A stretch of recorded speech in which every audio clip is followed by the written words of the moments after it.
Hi guys, welcome to what I'm going to call maybe a Brit in the Philippines. Not decided yet, but the reason for this video, obviously you can see I'm not in the Philippines. I just thought I'd make this for all these young girls, well, not just in the Philippines, all of Asia, that look at and I can only talk about us Brits. I'm not going to talk about Americans or any other. I mean, basically this is the UK, and I just wanted you to see where you may end up. I'm not saying you will end up, but if you're very unlucky, you may marry the wrong person thinking he's got loads of money, because I've been talking to a few Filipinos, Thais, and they're under the impression that all us foreigners have loads of money. Well, we haven't. Now, let me hasten to say this is not where I live. I live on a brand new estate with a very new house and garage and all the rest of it. I'm one of the lucky ones. And I'm not making this video to trash people that live on these type of estates, because a lot of them don't have any option. I'm just making it simply for all the young girls, and they know who they are, who I've spoke to, that says foreigners have got loads of money. They haven't. Now, if you look round, a lot of these, what look to be houses, are flats, and especially them across the road there, they're flats. Now, for a flat here on this cul-de-sac is £90 a week, £360 a month, and that equates to about, I don't know, I think it's over 8,000 Filipino pesos. Then on top of it, you're going to have council tax. Council tax on here will be roughly, and bearing in mind it's mandatory, you can't get away from it, it will be roughly 1,500 Filipino pesos. Then you have your gas, your electricity, all your other utility bills, your water. Very, very expensive, not cheap. So yeah, the wages would be 10 times more, if not not even more than that, than what they are in the Philippines. However, you'll still not be living much better, if at all better, than what you are in the Philippines, because the cost of living is going up and up and up. Wages have been frozen for the last 10 years practically, depending on what job you may be in. You're not going to come over here and earn loads and loads of money. So if your spouse is not earning good money, this is the type of place you can expect to live. And let me tell you, it's not the worst estate to live on. A lot of these houses, people have lived here for years, and the councils have allowed them to buy the house. So obviously they've stayed put because this is where they were born, this is where they want to live.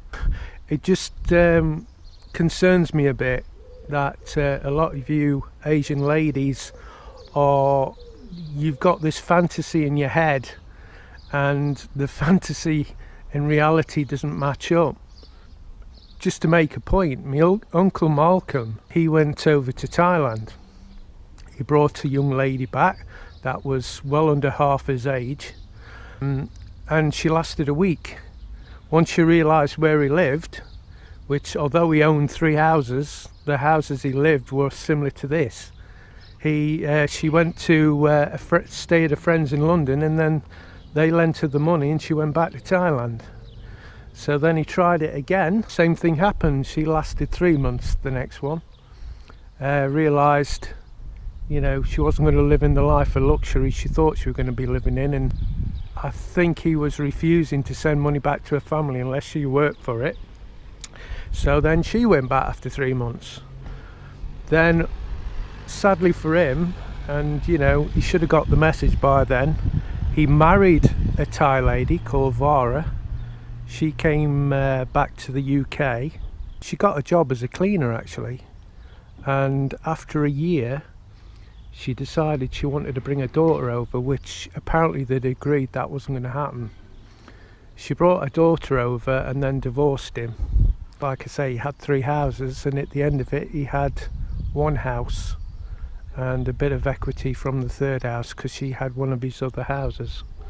So I suppose it worked out all right in the end for Vara, but not so much for Malcolm. You know, I'm not saying that you'd come over here and you'd have to live like this. It depends on who you actually got involved with. I just wanted to make this short video, and bearing in mind this is the first video that I've ever done and put on YouTube, so please subscribe. I know it's not very good, but hopefully they'll get better, especially when I get to the Philippines. I want to make quite a few. You know, we'll see how they turn out, because just a shout out to all my Filipino friends as well. Thanks for friending me, and I hope to meet you all, and I hope you'll subscribe to my channel and support me. And if there's anybody out there that knows how to edit video once I'm in the Philippines, I'd appreciate it, because I just haven't got a clue. Anyway, that was all I wanted to say, and hopefully this will make you young ladies think twice, or at least do your homework and at least get to know the bloke, because you know, a lot of them, they can afford to come over to the Philippines or Thailand or Vietnam for, like, you know, maybe a month max, and then they go home and they would have to save up for another year or so to be able to do it again. So that should show you the type of financial situation these people are in. You know, they're not rolling in money like you think they are. Please put loads of thought into it before you marry a foreigner and put yourself in this type of place. So anyway, that's it for now. Thanks for listening to me rambling on. Again, please subscribe.